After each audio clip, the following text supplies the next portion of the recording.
उसके यहाँ दूर दूर से लोग आ रहे हैं इलाज करवाने। झाड़ फूक सुने यस सर, यस सर, ऐसा तो नहीं, यही मंत्र मारता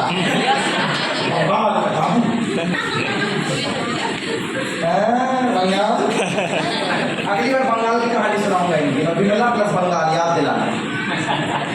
साहब एक बाबा बढ़िया बैठ के अपनी औलाद को बैठा, उसका काम था झाड़ना फूकना। क्या काम था? झाड़ना एक डंडी दिया उसके बाप दादा ने, ऐसे घुमाता स्वाहा, भभूति का 3 बार पीठ ठोकता जा। विश्वास के साथ इलाज करता। 4 बजे से लोग आते। कितने बजे से? 4 बजे। 200 500 खड़े, इतना फेमस आदमी है। इलाज लगता है ना, तो ठीक होते, 4 आते, भीड़ लगी हुई है। उसको पता चल गया, उम्र के साथ गुजर रहा हूँ, विद्या औलाद को देते, औलाद को बोलता इधर आ, ये डंडा है ना, ये मेरे दूर के साथ पिसते पुसते वाले ने दिया था, इसको 3 बार घुमाना, इस गद्दी की पूजा करना, इसकी हमेशा इज्जत करना, और जब भी बैठना ऐसे प्रणाम करके बैठना, 3 बार डंडा घुमाना, और बोलना जा तो ठीक हो जाएगा। पीठ थपथपाना, बबूती गिराना, चला जाए। कहता ओके। इत्तेफाक जो आया है उसे जाना पड़ेगा। हाँ कि ना? जोर से हाँ कि ना? अब बाप की गद्दी में बेटा बैठा। पहली बार 500 आदमी ही आया क्योंकि बाप गुजरा था। 15 दिन बाद आदमी कम होने लग गया। हेलो, आदमी कम होने लगा। 500 से 100, 50, 25 आदमी कम। घर के हालात बुरे हुए।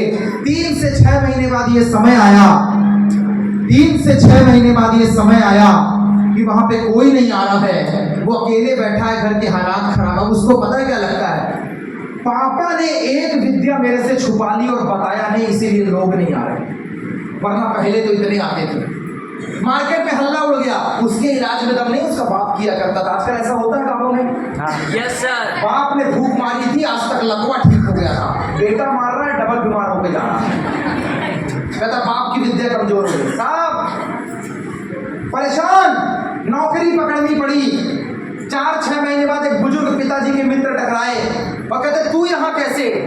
कहता बड़ी लंबी कहानी है, ऐसा ऐसा था, पहले भीड़ थी, खत्म हो गई, जॉब कर। अरे पापा ने कोई तो विद्या दी होगी, गुरु मंत्र दिया होगा। कहता दिया ना, लेकिन सारा काम नहीं करता।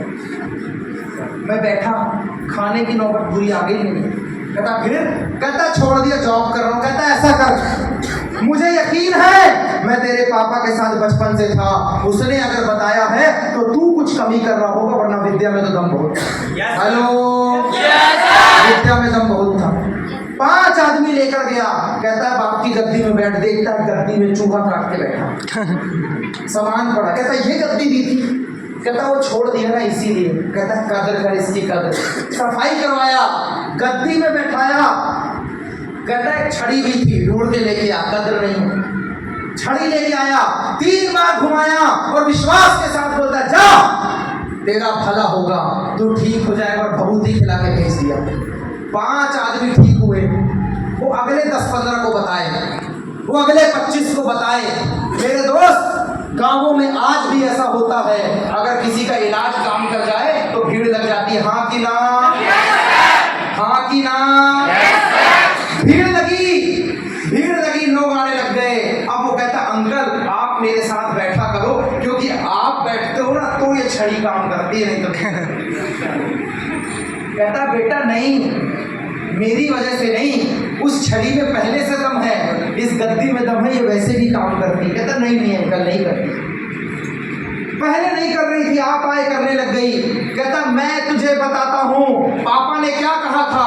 बोले पापा ने कहा था छड़ी घुमाना, ये भभूत खिलाना, पीठ 3 बार ठोकना और बोलना ठीक हो जाएगा। कहता है गलत, छड़ी घुमाया ठीक था, 3 बार घुमाया ये भी ठीक था, भभूत खिलाई ये भी ठीक था, विश्वास किया? कहता नहीं। कहता यही तो सबसे बड़ी समस्या थी, पिता ने कहा था मेरा